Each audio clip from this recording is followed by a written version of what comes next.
And we're going to move on and have a conversation about the the renal unit of the Kolebu Teaching Hospital.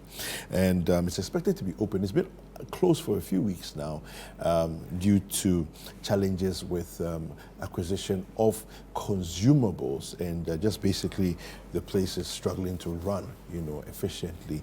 And so it's been shut down. Now the minister says, open up. The initial order for the place to be open went unheeded. Will it open today? Well, let's get into that conversation this morning. Duncan, I don't know what your thoughts are regarding this. Kweku, well, once again, you have a country that is failing. Failing on the economic front, failing on the health front. It doesn't get too surprising to hear some of these things happening around us, because are we really investing into the health sector? Kweku, until one falls ill and would need, to be attended to medically, one would always assume that everything is okay. Yeah. But it is only when you have to visit a hospital in a state that would require some admission, and then the frustration that comes with no beds, comes with oxygen unavailability, and you ask, what kind of people are we? What kind of a people are we? Sadly, when the very big people fall ill, they would now use the University of Ghana Medical Center because it is well equipped. But nothing tells them to equip the other hospitals. You don't know where you will probably collapse from, right? Which hospital may be nearest that could save your life. Yeah. So they failing to invest adequately into healthcare is a big indictment on the government. And again, I would say this, until you would have to spend time with any of these government hospitals, you will probably not know the kind of frustration people go through. In 21st century, people still have to go through this folder system, a card. You would need to go and queue, wait for a card. A doctor would have to be queued to be attended. You have to queue to be attended to by a doctor, by which time, if there's a complication, it could have worsened. The renal unit is something that a lot of people have spoken about, and I don't think that anybody with kidney malfunction, right, is simply something that they brought onto themselves or wanted. Yeah. It happens. Yes, it happens. And one would expect that a state like Ghana will take these matters seriously and put in the necessary funding so that people don't come to do dialysis and you are told pay 300, pay 400 cedis for a session, and you have to do about 3-4 sessions in a week. It means that anybody who doesn't have the means, you are simply telling people to go home and die. We don't value human lives, Kweku, and this is quite disturbing, but it is not surprising because, again, like I've said, a country that is failing, right? We haven't failed yet because some essential services we are still able to provide to our people, but we are failing. And it is telling that you come to the health sector, a minister would issue a directive, right? The institution that falls under the ministry decides when they would open that unit. Yeah. And so between then and now, if I have a relative who probably have suffered any damage or perished, it should be possible for us to sue them. No, but at the end of the day, here's the question. We don't even take them on. Yeah, but here's the question. You're going to open the unit, and how are you going to function? Because the complaint of the unit is that we don't have consumables. So I open the doors, yes. The people can come in, yes. Can we treat them? No. You see, Kweku, that is a more worrying situation, right? Something that should have been provided for, right? Something that should have been brought in weeks or months ago has not been brought in. Is it because somebody is not doing his job? If that person put in the requisition order and was told there's no funding available, let them come out and speak. Right? Yeah. Because then, if we are able to still secure funds as of today to do things like elections, right?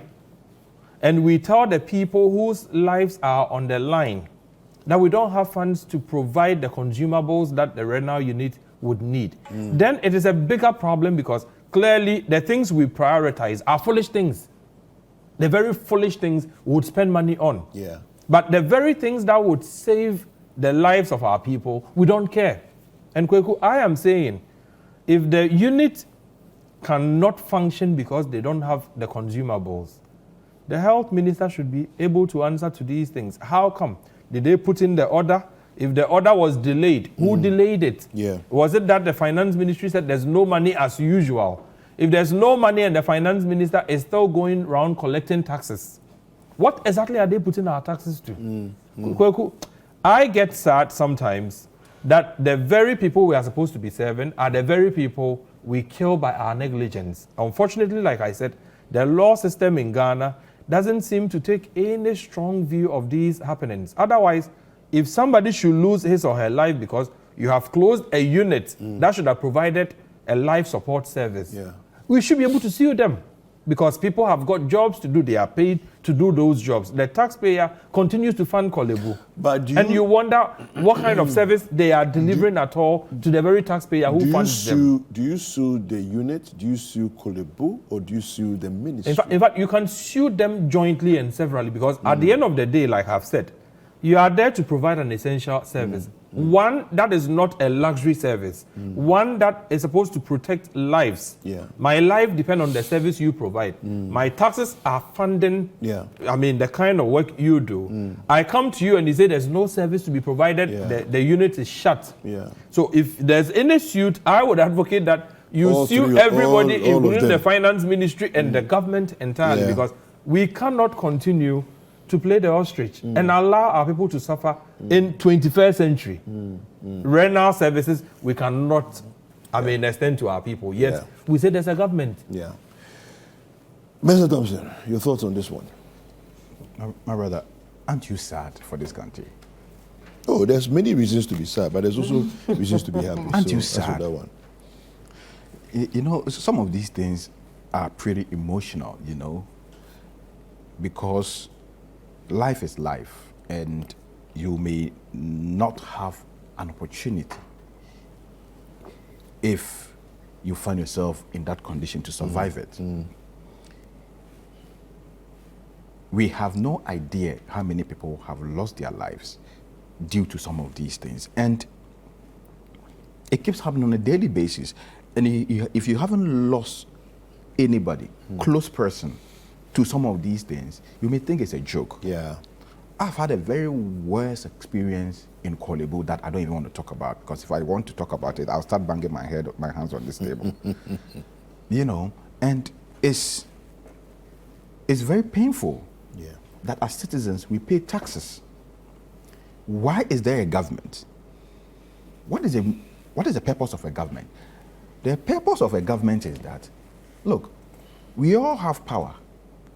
But look, we say, let us all come together and give that power to one person.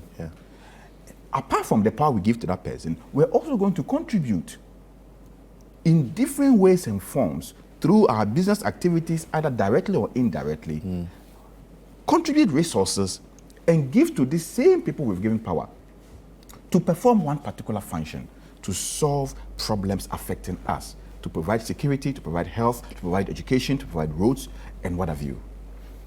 This is the simplest definition of a government. And so when you pay all manner of taxes as we're paying in this country, and then a whole renal unit of our major hospital providing renal services to people with, kidney diseases and what have you, is suffering from lack of resources, is not being taken care of, and people go there and they can't access services. And yet, you have ministers, presidents, people living all manner of lavish lifestyles in this country without recourse to the plight of the ordinary Ghanaian who one day need renal services. It's a shame, my brother, and it's so painful. And let's do a very simple calculation. If we say that government cannot provide what it needs, what the renal department of Kolebu Teaching Hospital needs to be able to serve Ghanaians, let's do a very simple calculation. Just this weekend, this Saturday, there was an elections, internal party for the ruling government. The candidate, the vice president who came as a winner, paid 400 Ghana cedis per delegate. Allegedly. Not allegedly, with proof. If you want to, do you want me to give you proof to show? Please, producer. Can we give you some of the proof to show? Dr. Bawumia paid 400 Ghana cedis per delegate. And there are about 250,000 delegates. So let's do a simple calculation. 250,000 times 400 Ghana cedis. That's like 100 million. 100 million Ghana cedis. Let's divide it by 10. That's $10 million. $10 million in just one single day. I won't even add how much he spent bribing other people and doing all manner of things. I won't even calculate that. Just how much he paid to the delegate. Can't this money refurbish the renal unit of Kolebu Teaching Hospital? Easily. Are you saying it can't? Easily. Are you saying this amount of money cannot buy all the machines, equipment, cannot provide all the tools in the service? So then let's begin to ask ourselves, which is more important to this particular government? What is more important to Dr. Bawumia as vice president? His election as president or the dying masses? Is that what he's interested in? He wants to be president over a nation, a dying nation? If all Ghanaians suffer kidney problems today, who is Bawumia going to be president over?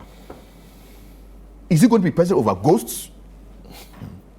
So when you have somebody who have no priority, doesn't understand, and such a person come and stand in front of you, that please vote for me, give me another 4 years, this time round I'm going to do something better, you must slap that person. But you see, the thing is that the Kolebu Teaching Hospital has its own system of running. So to extend it... Are you saying government cannot intervene? So I appreciate that. So I understand that the government could easily intervene and inject funding, to make sure that unit is functional. Why is Kolebu But failing? should we also not... No, I won't even let you go on that line of the conversation, because who appoints the chairman of Kolebu? Who appoints the directors of Kolebu? Government. If Kolebu is failing, it is the inefficiencies of the government that is making it fail. It is not because of you and I. No. It is poor management, poor supervision that is making them fail. So if all manner of things are going on in Kolebu unchecked and they are failing, and the same government who watch on for the system to fail is not providing the needed support and intervention to make sure that you bring it back to life, then you don't deserve to be called a government. You don't deserve it. Okay. And that is why I'm saying that it is an insult for the NPP to go to the polls and bring Dr. Bawumia to us as a candidate. It's an insult to the intelligence of the people. You are finding a way to go back to this I'm not finding a way. No, because they are linked. No, I'm not finding a way because they are linked. Because they are linked. They are linked. They are directly linked. In fact, they cannot be separated. The two issues are one. The failing renal unit is a testament of the performance of Dr. Bawumia. It's a testament I don't understand of his supervision, of his leadership. I don't understand your mathematics. And so, my brother. I don't. How can you say you don't understand this? Because I don't. That you said that Dr. Bawumia as vice president cannot intervene in the renal unit? That this $10 million he spent in a single day in presidential primaries could not have intervened in that matter? Is that what you are saying? No, if you want to be a spokesperson for him, I want to engage with you on that.